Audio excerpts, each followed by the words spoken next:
Hi, my name is Deb and this is DG Reads. I'm here today to introduce a new reading vlog all about books related to the mind.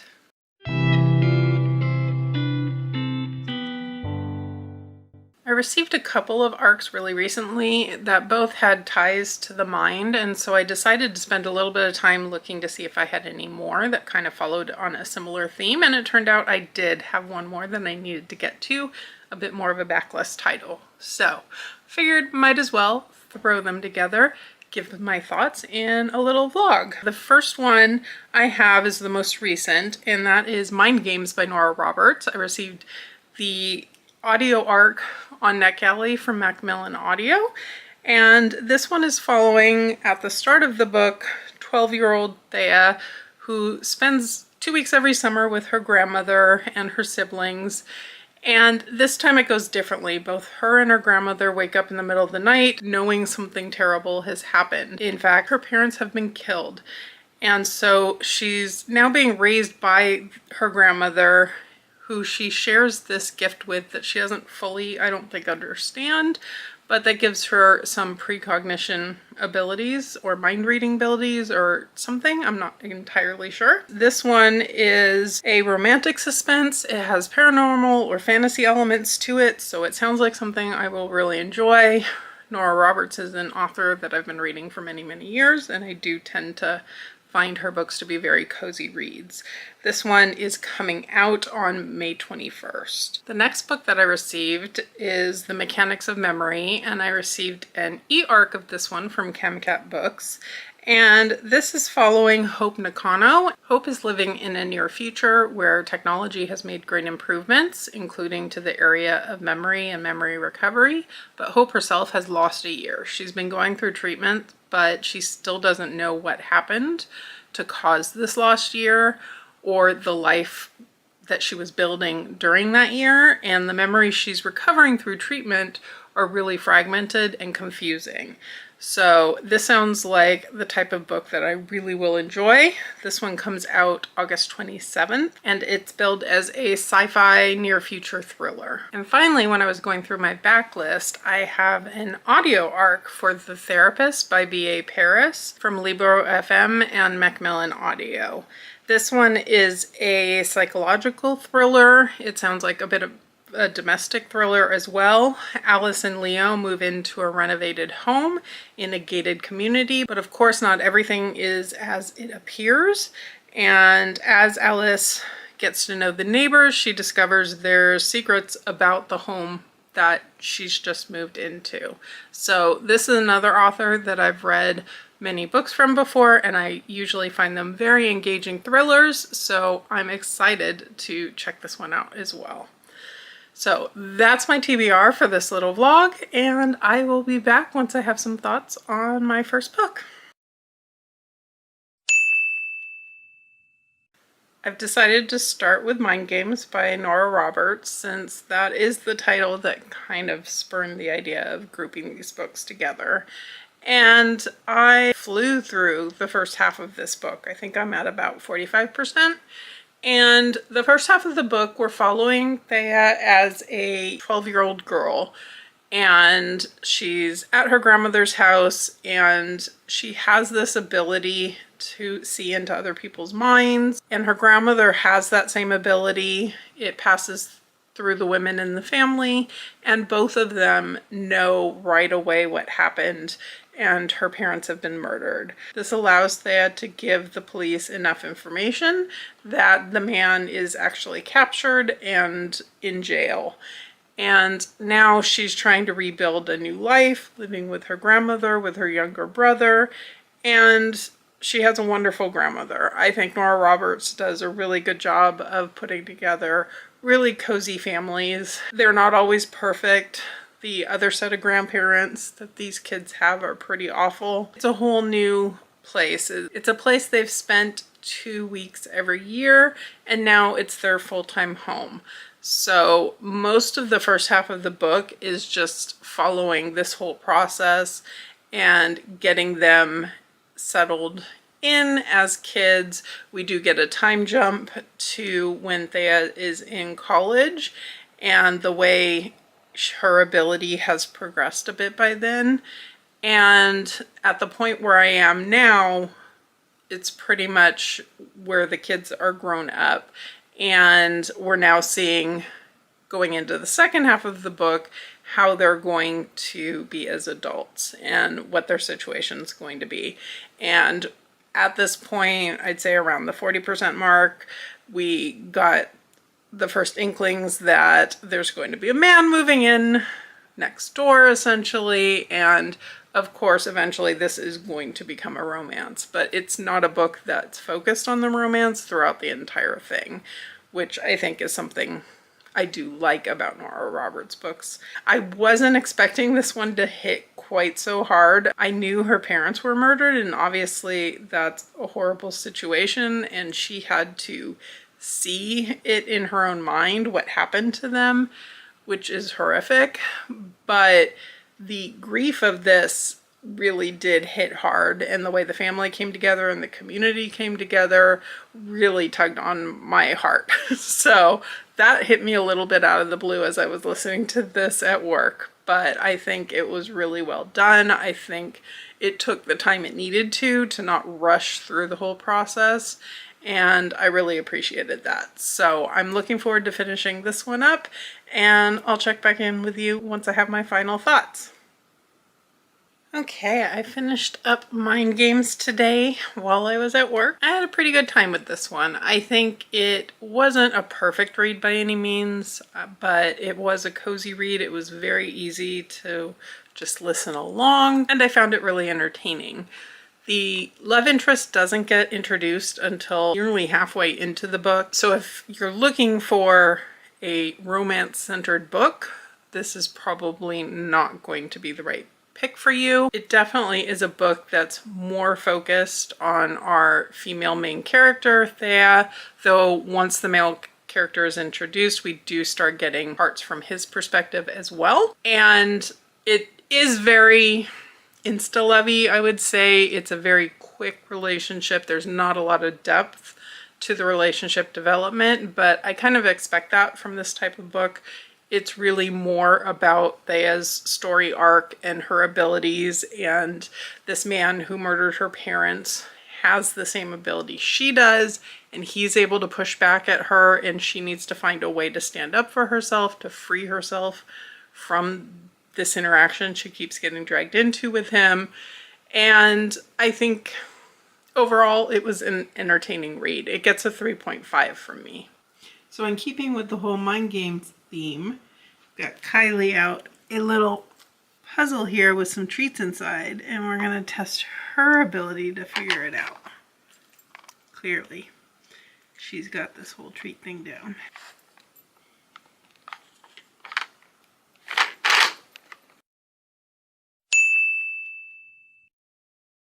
All right, I'm here to do a quick update on The Therapist by B.A. Paris because I started it last night, and before I even knew it, I was at 48%. So I suspect it'll be a quick finish today. This one we're following predominantly Alice, who is in the present day. She and her boyfriend Leo have just moved into a home in a very insular neighborhood. You have to have a code to even get into the neighborhood, and the people who have lived there for years, known each other, been friends, so they're definitely the new people coming in and figuring out their way. Alice finds out that the woman who lived in the house before them was murdered in the house, and her husband was accused and eventually killed himself. It seems a pretty open and shut case, but at the same time, there's a lot of questions being raised. Somebody gate crashes Alice's kind of open house, get to know the neighbor's party, and makes contact with her that way to start asking questions. And Alice herself has a tie to the woman purely based on her name. Alice's sister Nina died when she was younger, and this woman who was a therapist is also named Nina. And that kind of gives Alice an extra incentive to be connected to this woman who used to live in her house. There's a lot going on with this. There's a lot of domestic drama parts of it that aren't my favorite part of thrillers, but I'm definitely intrigued by the mystery, the questions being raised, the idea of this neighborhood where all of these people were friends, but there's a good chance that there's some adults behaving badly. We're also getting chapters from the past where we're actually following a therapist to an unnamed person. I'm very intrigued to find out how that's going to connect with the later narrative. I suspect this will be something I will be finishing up quickly today and be back with final thoughts very soon. I am back because I have finished The Therapist by B.A. Paris, and I had a pretty good time with this one. There were definitely things that I made assumptions about early on in the book that were proved wrong, and I think that was done in a really interesting way. I think the author is really good at throwing in some twists that I don't always see coming, which is pretty rare in a thriller for me because I read so many of them. So I really appreciated that about this one. It's not a super fast-paced type of read. It's definitely slow burn for much of it. So I think going in with those expectations will help a lot. There were a few times that I might have found it a bit slow if I wasn't listening to the audiobook, but it wound up being a really good multitasking book. I wanted to keep reading. I wanted to keep working on what I was working on, so I had the excuse to keep reading it. All of those are really good things. I think this one winds up being about a 3.5 or a 4-star for me. I've made a start on The Mechanics of Memory, and this is by Audrey Lee, and it's a gifted e-arc from Book Sirens and Camcat Books, and I'm getting close to about halfway. So far, the overwhelming feeling is confusion, but in an intentional way. I don't think it's wrong to be confused at this point. So the book starts, we're following Hope, and she's in a happy relationship with Luke. She has a really good relationship with his daughter. Life seems good. Then we jump forward in time, and Hope is in a facility for the mentally ill or the addicted or those with some sort of brain issue. She's being told that she's forgotten a lot of her life. A lot of her memories are being called into question of what she thinks her life was before this kind of gap in her memory. And this facility is meant to be helping her remember what happened. We're following also another man who is in this facility in kind of a similar situation. Something bad happened in the past. He doesn't remember it, and through treatments using technology, they're trying to recover those memories for him. It's very much calling into question what exactly happened to get Hope and this man Carter into this facility. Who can be trusted? Kind of at this point, my feeling is no one can be trusted, and calling into question which memories are valid, which ones aren't. Is this Luke from Hope's memory a good guy? Is he not? What exactly has brought us to this place? So it's a really interesting mix of kind of mental health talk, but also technology and memory being created or recreated or repressed. And it definitely has me super intrigued to get answers and find out what's going on. So there are a few places where I felt it's a little bit slow. There were a couple of times where I felt it was easy to put down, but I am extremely interested to get to the answers in this one, so I'm hopeful to finish that up really soon. Okay, I'm here to bring my final thoughts on Mechanics of Memory, and in general, I found this a really interesting read. The concepts of it and the ideas of it I really liked. The story took a few twists that I did not expect, and I really appreciated that about it. In general, it had enough intrigue to it to keep my attention. That said, it did get slow in a few places for me, and I do think that there were some things that weren't fully explained or fully drawn out to the point where I could really picture exactly what was going on with the way they were manipulating the mind and manipulating memory. I think the idea of memory and what's a true memory and what is enhanced memory, what's potentially a false memory, all of those things lead to a lot of really interesting story potential, and I think the author did a really good job expounding on all of those. You definitely got a chance to question some of the characters, who was good, who wasn't,